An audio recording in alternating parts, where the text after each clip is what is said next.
Hi, this is David with David's Tutorials again with vlog post number 2305.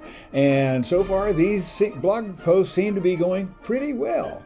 I'm pleased with them. I hope you are too. Leave me a comment in the comment section down below to let me know how you like these vlog posts in my new format. Today's vlog post, I'd like to give you a piece of history. Now, at my age, I've lived through some of this history, and I'd just like to share with you one of the aspects of my life that you just might find entertaining, and you never can tell. There may be something educational in there as well. This vlog post is going to be about OTS days 1969. Okay, now in 1968, I graduated from the University of Florida. I had a degree in music. And the reason I did was because I just wanted to have fun in college, and I wasn't the kind of person who wanted to have fun by going out and getting drunk and doing all this other sort of things. I just wanted to have fun with my studies. I started out in pre-med, and I had never before this learned how to study. So having to learn all of these very academic subjects to get into pre-med just didn't sit very well with me at the time. So I decided I'm going to switch majors and go into something I really enjoy, which at that time was music.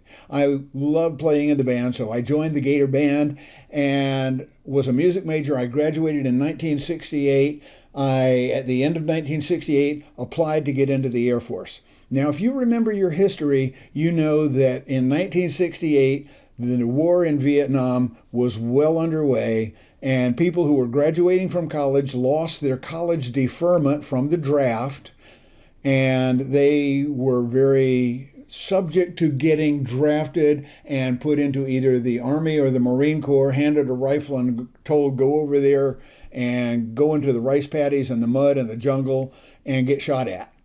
And while I don't mind defending my country, I thought I could do it in a better way, not to mention the fact I wasn't really fond of the idea of going out and getting in the rice paddies and the mud and the jungle and getting shot at. And we're not going to get into the politics of that entire war. Some people call it a conflict, but yeah, it was a war.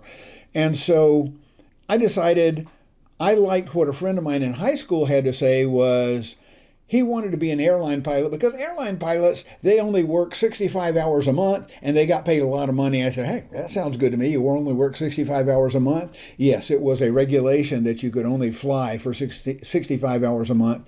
But then there were other duties that you had as well that I did not know at the time. Totally off the topic. We can get into that in a later vlog posting. If you like, let me know in the comment section. So I decided, yes, I would like to be an airline pilot too. So what better military service to join to stay out of the rice paddies and the jungles and the mud than the Air Force? Because the Air Force had airplanes, and you could learn to fly an airplane, especially the large airplanes, which is what the airliners flew, right? So I applied for the Air Force. I took the AFOQT, the Air Force Officer Qualifying Test. I took the Pilot Qualification Test. I took the Navigator Qualification Test, and I scored high enough on all of them that when I went back to my recruiter in late 1968, he said, wow, you made good grades on all of these, but you made the best grades on your navigator test, and we would really like you to be a navigator. I didn't want to be a navigator. I wanted to be a pilot. Besides, I kind of got the feeling that this recruiter was being told by his higher-ups, you need to recruit a lot more navigators. And I don't want to be a navigator. So I said, no, I'm not going to be a navigator. If you can't have me be a pilot, then I'm sure there's some other service that will train me as a pilot. Oh, no, we'll train you as a pilot. And so they signed me up for the Air Force to enter officer training, which is OTS, Officer Training School, at the 1st of April of 1969. And for the first January, February, and March of 1969, I had a job at the local Sears. And so I did that, and then I packed my duds, and I got in the 1962 Chevy Bel Air that my dad had bought me my junior year in college. Thank you, Dad. And I drove to San Antonio, Texas, and checked in at Lackland Air Force Base Annex, which, now, I don't know if you're familiar with the geography of San Antonio, but San Antonio is a very big city, and it's got an interstate loop around it, Interstate 410, and on the south side of that loop, just outside the loop, there's the annex to Lackland Air Force Base. Now, Lackland Air Force Base is the place where everybody entering the Air Force goes through basic training. The enlisted men and women, they went to Lackland Air Force Base proper, and they went through BMTS, Basic Military Training School, there on Lackland Air Force Base. And I believe that was a 6-week school. I'm not sure, I didn't go through that version of it. But the officers went to OTS, Officer Training School, in the Lackland Annex, the Medina Annex to Lackland Air Force Base, which was just outside the 410 loop on the other side of 410 from where Lackland Air Force Base was. And that was where I checked in very early April 1969. I remember very little of the drive from where I was in Orlando to San Antonio. I do remember that it took 2 days driving to get there. I think I stopped in Louisiana and stayed in a hotel where the overnight fee for that hotel was about $5. Are you going to try to find a hotel today to stay in for $5? I don't think so. Anyway, I remember when I got into Texas, they had the most beautiful roadside pansies, the flowers. I call them roadside pansies. But it was obvious the Texas Department of Transportation had gone out and they had sprinkled the seeds for these flowers. And here it was, early April. It's nice springtime weather, and all these flowers were coming up. And I was just very happy to see these flowers. And hey, this is really kind of nice. And so I got to San Antonio and I checked into Medina Annex, and they gave me all of the things I had to do. They sent me through the processing and where I had to go check in, and I had to get my uniforms. These were the khaki uniforms, the 1505s was the name of these uniforms. And I think I got one set of Class A's, which was the blues. It had a coat, it had pants. It was like a Air Force blue coat and pants suit, and had either one or two light blue shirts and a tie to go with it. And they also issued me some low quarter Oxford shoes, black of course, that we had to polish. And I believe they also gave me some combat boots. That was my issue. Oh yeah, they also gave me some towels and washcloths. They issued me some underwear, boxer shorts, and they issued t-shirts and just a few other things that you would need. Now, as I checked into Lackland, to the Medina Annex, they assigned me a barracks room, and I went there, and they had an upperclassman there that was telling us all of the rules and regulations, all the procedures that we had to follow. Now, I remember they told us, now you've got to keep everything in this chest of drawers, and it was a metal chest of drawers that was basically built in to the room, and we had 2 beds, bunk beds in the room, so there were 2 people in a room. We had, on either side of the door, we had our independent closet, and outside the closet there was the chest of drawers, one for each person in the room, and then over on the other side of the room from the bunk beds there were 2 desks where you could study, and then the 2 bunk beds. So that's what we had. But because it was military, they were implementing a lot of military discipline that many people who were showing up there for the very first time, coming from all over the country, had never had this kind of discipline in their lives before. So they had to be taught. And sadly, this discipline was taught with a lot of yelling and a lot of put downs, but it was just the nature of the military at that time. If you've ever watched any military movies about basic training, you've seen how the sergeant gets in the recruit's face and he just has to shout at him, and of course the recruit is standing there taking it all. And we were recruits too, but I had brought my own clothes, and I had my car. It was down in the parking lot, and I was thinking, my goodness, how am I going to get all my clothes folded exactly perfectly right and pass all the inspections? We're going to have at least 1 inspection a week, probably 2 or 3 inspections a week, where they not only come in with the white gloves and make sure there's no dust on the top of the door, no dust on the furniture, the bunk bed, yes, they did actually bounce a quarter off of the bed to make sure that the sheets and the covers were tight enough, and they drop a quarter, and if it didn't bounce, you'd get hollered at and you'd have to remake your bed. But the first time they wouldn't do this, but if they did it a second time and the quarter didn't bounce, they would take all of the bedclothes, the blanket and the sheets, and they just rip them off the bed and say, go remake that bed, and this time make it tight. And this was just the way it was in officer training school. And I'm sure it was the same way in basic military training school for the enlisted people on the other side of the base, the other side of the interstate. So we had to do that, but I had an idea. Now, I had my own underclothes, my t-shirt, my underwear, and several sets of civilian clothes. I just left them in the trunk of my car. So I took all of the military clothes that they issued me, and I very carefully folded them up so that they were just exactly right, and I put them in the top and the second drawer, actually the second and the third drawers of that metal chest of drawers, and I had them just so perfectly aligned, and I shut those drawers, and I never opened them again, except to look in and make sure everything was still okay just before an inspection.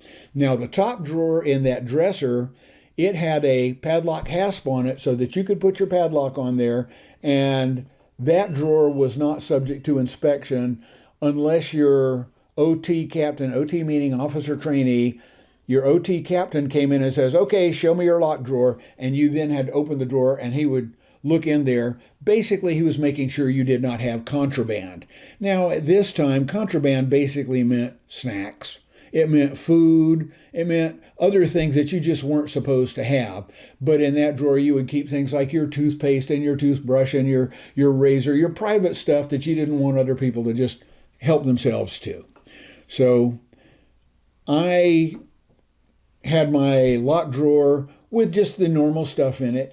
Anything I had that was contraband, I didn't have too much contraband. Basically, I think I had a box of Vanilla Wafers cookies, and I had maybe a bag of chips or snacks or Cheetos or something. I just kept them back down in the trunk of my car, and if I needed them, I'd go down and get what it was, and I'd munch them right there and then shut the trunk of the car, and the trunk of my car was not subject to inspection. So I was pretty good about that. It's very interesting to note that many of the officer trainees, especially the new people, thought they could keep contraband in their room by hiding it. And they would go over the ceiling tiles and they would put it there, or they would roll it up inside a towel, or they would just find all sorts of clever places to hide their contraband. And of course, the upperclassmen, they knew all of the hiding places, and they would look at it and they would get found out and they would get punished. Let me tell you a little bit about upperclassmen and lowerclassmen. Now, officer training school was a 90-day school, a 3-month school, and that's where you get the term the 90-day wonder for shavetails. Shavetail is a term from way back during and even before World War II, when a candidate went through officer training school, or in the Army it was officer candidate school, OCS, and when they graduated, they would cut a piece off of their shirt tail and make it into the epaulette so they could mount their lieutenant's bars on it, and that's why they were called shavetails. They would be a brand new second lieutenant. Now, a second lieutenant has 1 gold bar. When they get promoted to a first lieutenant, they get to wear a silver bar. When they get promoted to captain, it's 2 silver bars. Now, that's enough for you to learn at this particular point. So when you graduate from OTS or OCS in the Army, you become a shavetail, or a second lieutenant, also known as a butter bar, because it was gold, it was like yellow, and they thought it was butter bar. So you could call the second lieutenant a butter bar at that point. This is just some interesting information. Now, in this 90-day school, they would have a class graduating every 45 days. So you would have basically the upperclassmen who had finished the first 45 days, and they became the upperclassmen, and then the new class coming in their very first 45-day session, they would be the lowerclassmen. Now, the ranks in OTS were that the lowerclassmen were all what you call chicken scratch. We all had the shoulder boards, and the lowerclassmen, they had just one silver and blue braid, very thin, that went diagonally across the shoulder board, and that was called chicken scratch, and they knew instantly by your shoulder boards you were a lowerclassman. The upperclassmen, they got to have ranks for 45 days. They got 6 weeks. They got to have ranks, anything from OT second lieutenant, OT first lieutenant, OT captain, OT major, OT lieutenant colonel, and there was one OT colonel. Okay, those are the 6 main ranks below flag rank in the Air Force, and so they duplicated those ranks among the officer trainees, just to kind of teach us how to interact among the ranks in the officer corps. The OT second lieutenants were people who were having trouble in the school, and they did not have any other duties other than to study. OT first lieutenants were assistants to the captains. Each class was divided into flights, and a flight was basically a set of rooms in a dormitory and would consist of, I believe, 20 to 30 people, okay? And one OT captain was in charge of the flight and teaching them everything they needed to know about being officer trainees, and he was assisted by an OT first lieutenant. And there were a lot of flights, and I can't remember how many. The size of the auditorium was about 500 people, and we would fill up that auditorium, so perhaps each class was in the neighborhood of 500 students, officer trainees. So you take 500 students and you divide them up into 20 groups of 20, 15 to 20 people. If it was 20, then every 100 would be 5 groups, 5 times 5. That would be 25 flights in the lower class. And of course, there would be the upper classes, which would also still have their flights from before. So there would be that many flights that there would be an OT captain in charge of. Now, for the more responsible jobs in charge of a lot of more people, you'd have the OT majors in charge of a pretty big group, like an OT company or an OT squadron. And then above those, there would be 3 OT lieutenant colonels. Lieutenant colonels would be in charge of basically 3 different groups. And the one OT colonel would be the one officer trainee in charge of all of them. And this pretty much reflects the distribution of rankings within the active duty Air Force. So I came in, of course, as a chicken scratch, and I was supposed to be that for 45 days. It didn't work out that way, and I'm going to tell you about that. So you now know about the upperclassmen and the lowerclassmen. Next, let me tell you about the daily routine. You wake up at 5:30 in the morning. That was reveille, and generally, just before 5:30, you could hear the OT captains coming down the hallway with the OT lieutenant, and generally they would have a major with them. Now, these particular individuals, they like to wear taps on their heels of their shoes. And so when they were starting to come down the hallway, which was just hard tile, and they were going clap, clap, clap, clap, and they were in step, of course, and there's no mistaking the sound of these guys with the taps on the heels of their shoes coming down the hallway just before reveille. And the CQ, charge of quarters, there's somebody always in charge of quarters, would get at the end of the hallway and shout. I believe our class was 7008. And who would shout, "08 men, 08 men. Today is April 16th. The duty uniform is 1505s. Light jacket is permitted. Get to your duties." Something like that. I can't remember exactly. It's been a minute. Matter of fact, it's been closer to 54 years. And so these are kind of foggy memories, but I do remember that shouting. And at 5:30, you would have anywhere between an hour and a half an hour to go do your duties. And the duties in this case meant cleanup of the common areas, the bathrooms, the hallways, the recreation room. Nobody ever got to use the recreation room. We just didn't have time for recreation while we were there. And believe me, if they found one water spot in the bathroom, or if they found one scuff mark on the hallway floor, or if they found a smear of dirt in the recreation room or in the hallway or on the wall, we heard about that and we were made to go back and fix that. So we had that. The next thing we had was PT. We would go out to the PT field where we would do calisthenics for probably 20 minutes, sit-ups, push-ups, jumping jacks, you name it. And we would also have to do some running. Now, it was required to be able to graduate from OTS that you run 1.5 miles in 8 minutes or less. I was not a runner, but I did manage to pass that one, and I think I did it in even less than 8 minutes. So I was pretty happy with that, especially for not being a runner. And then you would go to breakfast. Now, it was so funny. Our OT captain for our flight, he was not only a fast eater, he was almost an instantaneous eater. He would sit down with the flight. He would have his tray. On his tray, there would be 2 pancakes, 3 sausage links. The pancakes would have butter on them already. They would have these little packets of syrup. He'd pour that on there. He'd take his pancakes, the knife and fork, he'd basically go in half one time, fold 2 pancakes over, so it was basically a full pancake, stick that whole thing in his mouth, and while he was chewing that one, he would be putting syrup on the other set of pancakes.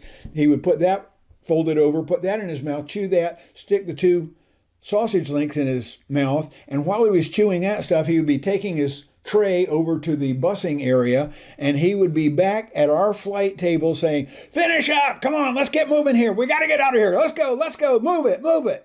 I have never seen anybody eat faster than that, and he certainly encouraged all of us to eat fast as well.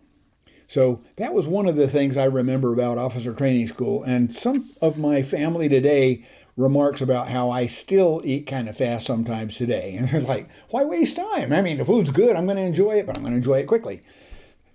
That was fun. Okay, from there, now remember, we got up at 5:30.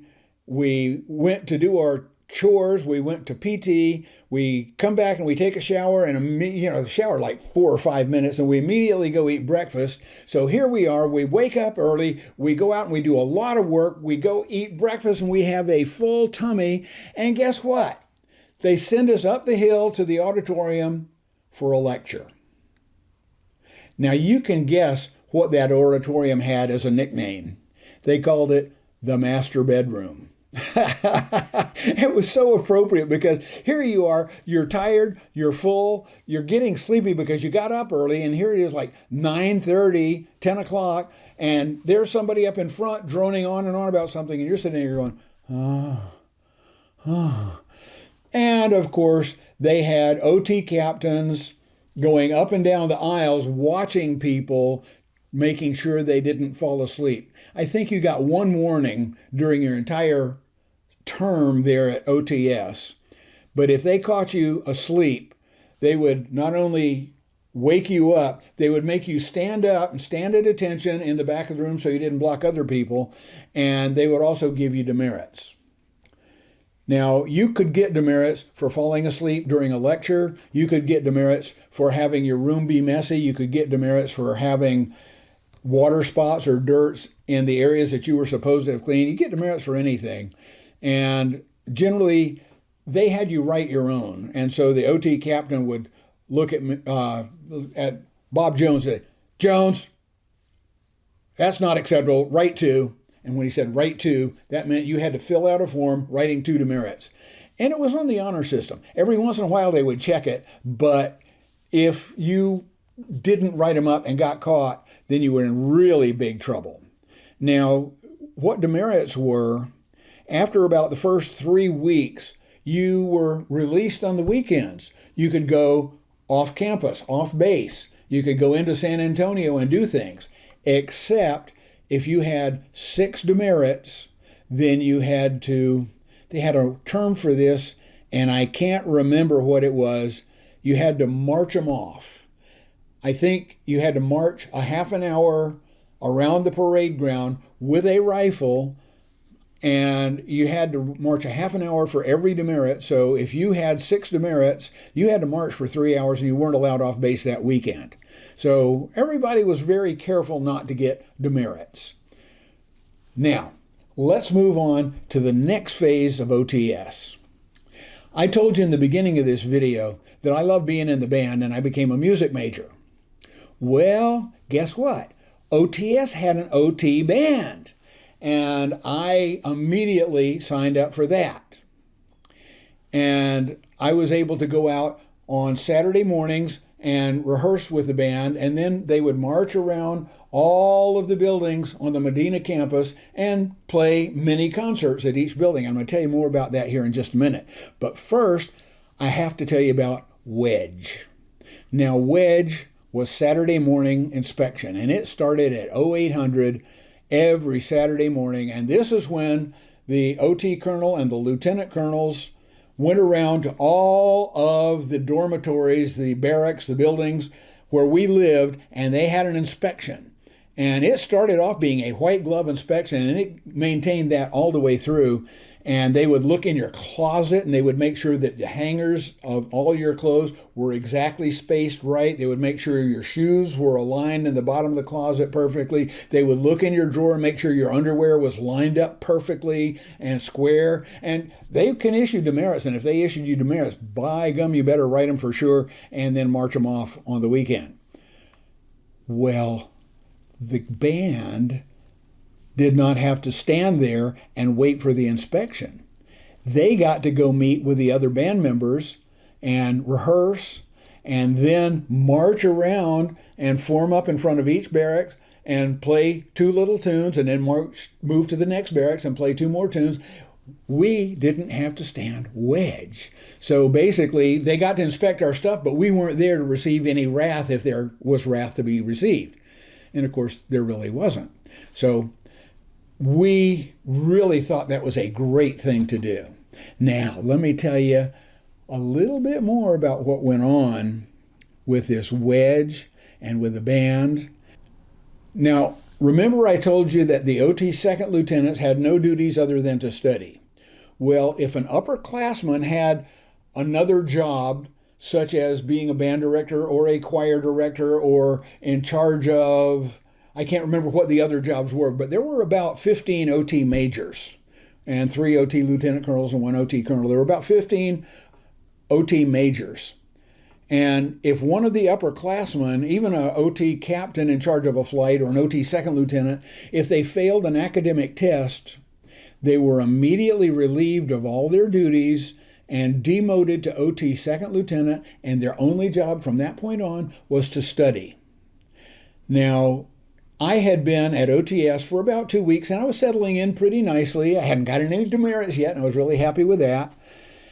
And I was in the band having a wonderful time with that, and the OT band director failed a test. Now, guess what happened? He immediately got demoted. He was no longer the OT band director. He was OT second lieutenant, and he had no other duties.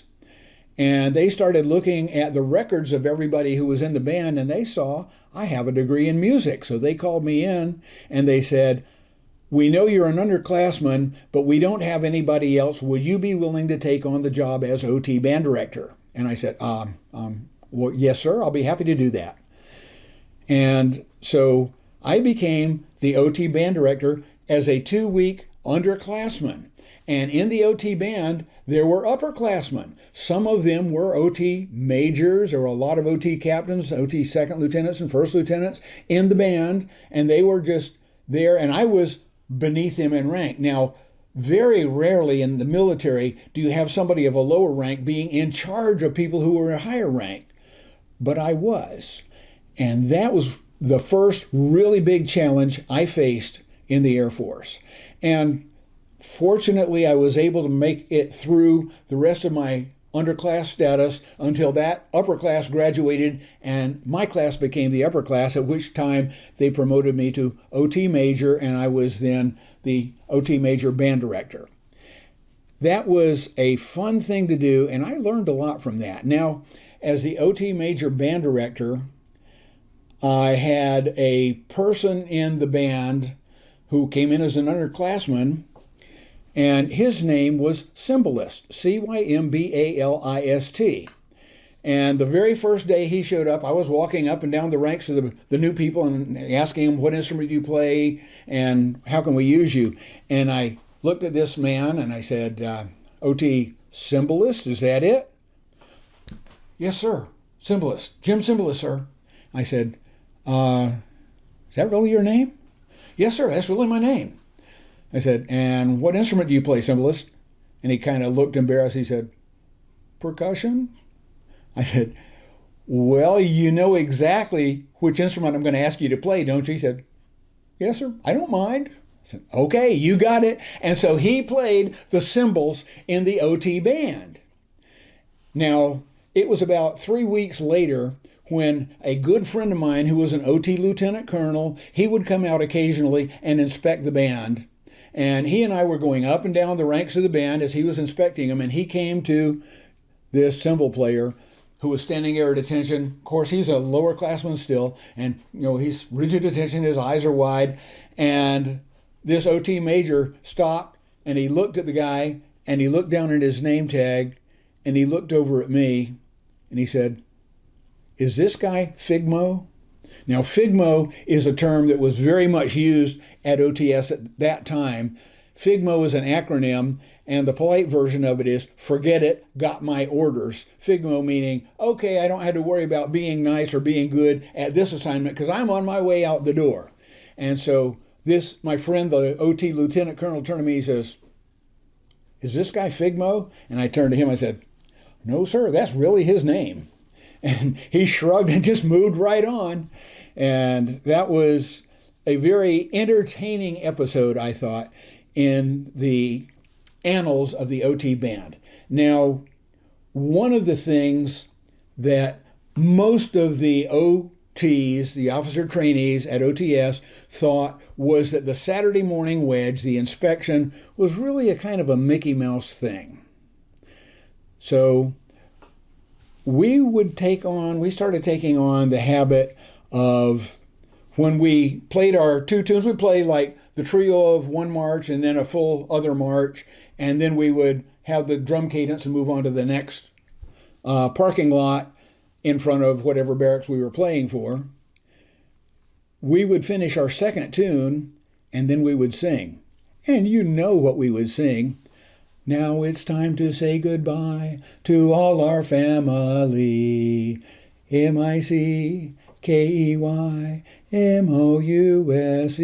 And of course, I wrote that up in 4-part harmony, so it sounded really good. And I never heard any negative feedback from that. So I was kind of tickled by doing that. And it was really nice just to be able to have that kind of fun with that kind of people in that environment. Now, one more tale, and then I'm going to let you go.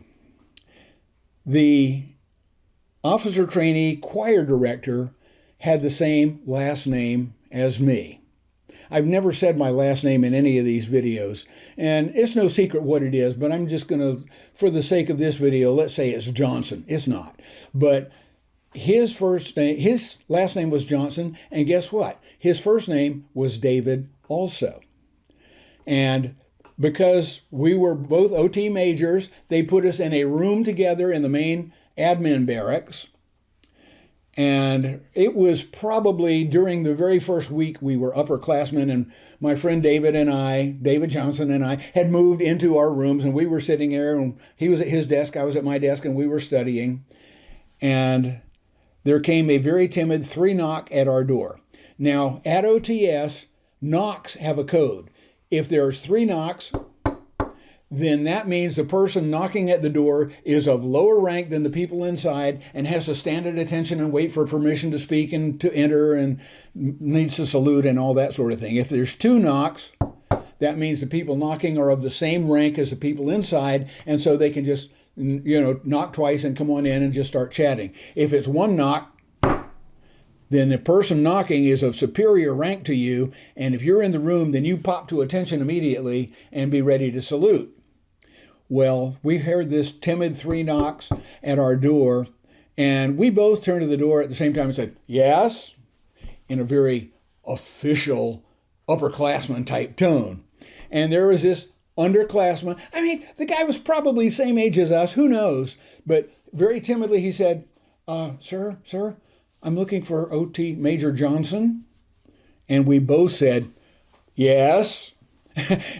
And we had to say kid because it was the attitude that made him seem just a bit lower in age than we were. "Well, sir, OT Major David Johnson?" And we both said, "Yes." And he basically looked lost and he said, the choir director?" And then my friend said, "That's me." And then we both broke into laughter and kind of cut him a break at that point. But that was just a very funny episode, I thought. Well, we got all the way to the end of our time at OTS. I never failed the test, thank goodness. I learned from what happened to my predecessor. And my friend David Johnson and I, we were both just a little bit Figmo. And so we were coming down the hill from the master bedroom one time, and here came the brand new upperclassmen, and they popped to attention and they saluted us. And we had kind of coordinated this ahead of time. There was nobody else around except us two walking together in step, of course. And here were these underclassmen coming up the hill in step, of course, and they were wide-eyed and rigid attention and saluting, and we both saluted with the wrong hand. And we kind of watched them as they went by, and they kind of had the expression on their face, there was something wrong with that, but we're not quite sure what. But that was just a little bit Figmo of us to do that sort of thing. And we got to graduation, where we went over to the parade field, and there was a big parade, and all of the parents and relatives had come in, and the band that I was no longer a part of was playing. Matter of fact, I believe they brought in the Lackland band to play for our graduation, because everybody who was in officer training school was participating in the graduation parade. And as soon as we finished the graduation, they said, "Congratulations, lieutenants." All the hats went up in the air. Of course, I didn't throw mine up as high as everybody else because I wanted to keep an eye on it. It cost $35, and I kept an eye on it, and I caught my own hat. So that was it, and I was done with officers training school April, May, at the end of June of 1969. And from there, I went to Laredo Air Force Base to get started with pilot training. But that's a totally different vlog. That's all I've got for this video. You know what to do. If you like this video and you thought it was worth recommending to other people, especially for YouTube to recommend it, give me that thumbs up. Don't forget to leave me a comment down in the comment section. And if you're already a subscriber, thank you so much. I appreciate every single person who is a subscriber. And if you're not, go ahead right now, click that subscribe button and then the bell icon, and YouTube will let you know whenever I post another great video and tutorial and vlog right here on David's Tutorials. Take care and have an absolutely wonderful day.